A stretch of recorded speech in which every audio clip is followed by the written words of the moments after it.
السلام علیکم ورحمۃ اللہ وبرکاتہ۔ الحمد للہ وکفیٰ وسلام علی عبادہ الذین اصطفیٰ، اما بعد۔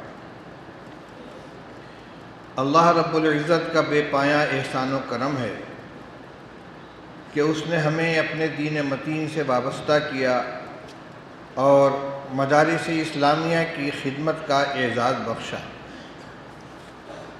اس وقت مدارس کے معاملات پر غور کرنے کے لیے ہمیں جمع ہونے کی توفیق دی۔ اللہ تعالیٰ اس اجتماع کو نافع اور مثمر خیرات و برکات بنائے، آمین۔ مہمانان محترم، اس موقع پر دارالعلوم دیوبند کی جانب سے میں آپ تمام حضرات کا استقبال کرتا ہوں اور زحمت سفر برداشت کرنے پر شکریہ ادا کرتے ہوئے حق ضیافت کی ادائیگی میں تقصیر پر معذرت خواہ ہوں۔ حضرات گرامی، آج آپ حضرات کو دارالعلوم دیوبند نے جو زحمت دی ہے، اس کا مقصد کوئی نیا اقدام یا ہنگامی فیصلہ کرنا نہیں ہے، بلکہ یہ رابطہ مدارس اسلامیہ عربیہ دیوبند کے اغراض و مقاصد کے مطابق مدارس کو پیش آمدہ مسائل پر اجتماعی غور و فکر کے تسلسل کی ایک کڑی ہے، جس کے لیے دارالعلوم دیوبند رابطہ کے ارکان گرامی کو دعوت دیتا رہتا ہے۔ اس وقت مدارس کے سروے یا جائزے کا جو عمل حکومت کی جانب سے شروع ہوا ہے، اس کی وجہ سے قدر عجلت کے ساتھ نہایت محدود انداز میں آپ حضرات کو زحمت دی گئی ہے تاکہ اس معاملے میں بھی حالات کے تحت باہمی مشورے کا عمل انجام پا سکے۔ بھئی یہ فوٹو کون لے رہے؟ کوئی صاف فوٹو نہ لیں، نہ ویڈیوگرافی کریں۔ گرامی قدر ذمہ داران مدارس، آپ حضرات کے علم میں ہے کہ جائزے کا یہ عمل 10 ستمبر سے شروع ہو چکا ہے اور متعدد چھوٹے بڑے مدارس میں اس کی تکمیل ہو گئی ہے۔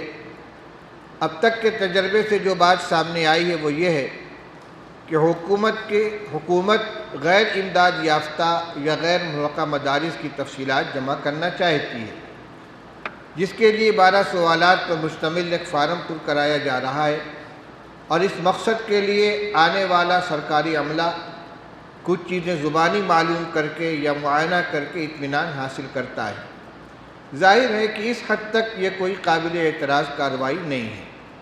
اسی لیے دارالعلوم اور تمام ذمہ دار تنظیموں اور اداروں کی طرف سے یہ اپیل کی گئی ہے کہ مدارس اس عمل سے کسی خوف میں مبتلا نہ ہو، بلکہ پورے اعتماد کے ساتھ اس کارروائی کی تکمیل کرائیں۔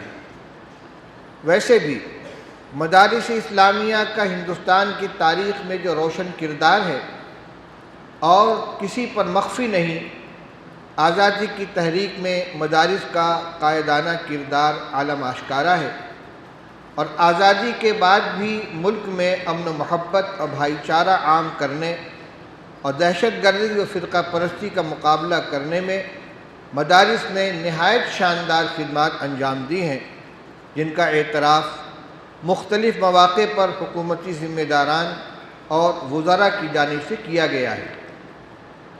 البتہ مہمانان گرامی، اپنے تاریخی اور روشن کردار کے ساتھ ساتھ مدارس اسلامیہ نے وقت کے تقاضوں کی تکمیل میں بھی بھرپور حصہ لیا ہے اور ہر موقع پر امن و قانون کی پاسداری کا فریضہ نبھایا ہے۔ اس لیے مدارس کو کسی خوف یا مایوسی کا شکار ہونے کی ضرورت نہیں ہے۔ البتہ یہ ضروری ہے کہ مدارس اپنی ذمہ دارانہ حیثیت کو ملحوظ رکھتے ہوئے تمام انتظامات کو درست رکھیں۔ خاص طور سے 3 چیزوں پر توجہ دی جا رہی ہے۔ میں اجمالاً اشارہ کر رہا ہوں اور انشاءاللہ اس کی تفصیلات حضرت صدر محترم دامت برکاتہم کے کلیدی خطاب کے اندر آپ کے سامنے آئے گی۔ وہ 3 باتیں کیا ہیں؟ ایک تو مالیاتی نظام کی شفافیت، جس کے لیے آمد و صرف کے تمام حسابات کا ریکارڈ رکھنا، ان کو آڈٹ کرا کر آڈیٹر کی رپورٹ محفوظ رکھنا ضروری ہے۔ اس معاملے میں شرعی اور قانونی ذمہ داریوں سے سبھی اہل مدارس بخوبی واقف ہیں۔ ضرورت اس کی ہے کہ ان پر پوری فرض شناسی کے ساتھ عمل کیا جائے۔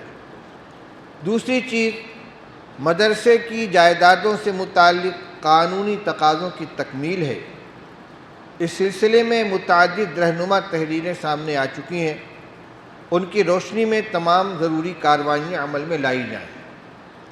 تیسری چیز مدارس کے داخلی نظام کی عمدگی ہے، جس میں خاص طور سے طلبہ کی تمام ضروریات کی بہتر طریقے پر تکمیل سر فہرست ہے۔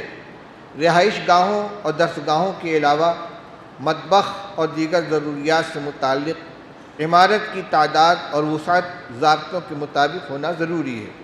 صفائی کا اہتمام اور صحت افزا ماحول کی فراہمی بھی لازم ہے۔ غرض یہ کہ اس پہلو سے بھی قانونی ضوابط کی تکمیل کا اہتمام کیا جائے۔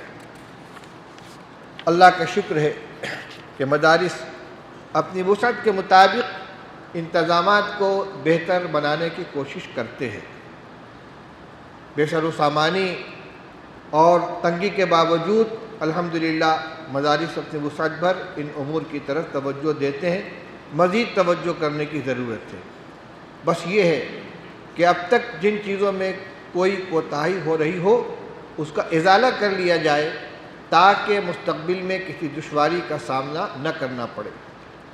آخر میں ایک ضروری گزارش یہ ہے کہ آپ حضرات سے زیادہ اس حقیقت سے کون واقف ہوگا کہ تمام اسباب کے ساتھ خالق کائنات کی طرف رجوع کامیابی کی شرط اول اور مسائل کے حل کی بنیاد ہے۔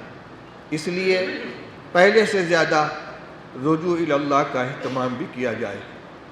اللہ رب العزت اپنے فضل سے ہم سب کی مدد فرمائے اور مدارس کے ساتھ امت مسلمہ کے ہر سرمایہ کی حفاظت فرمائے اور اس اجتماع کو برابر فرمائے۔ وآخر دعوانا الحمدللہ رب العالمین۔ السلام علیکم ورحمۃ اللہ۔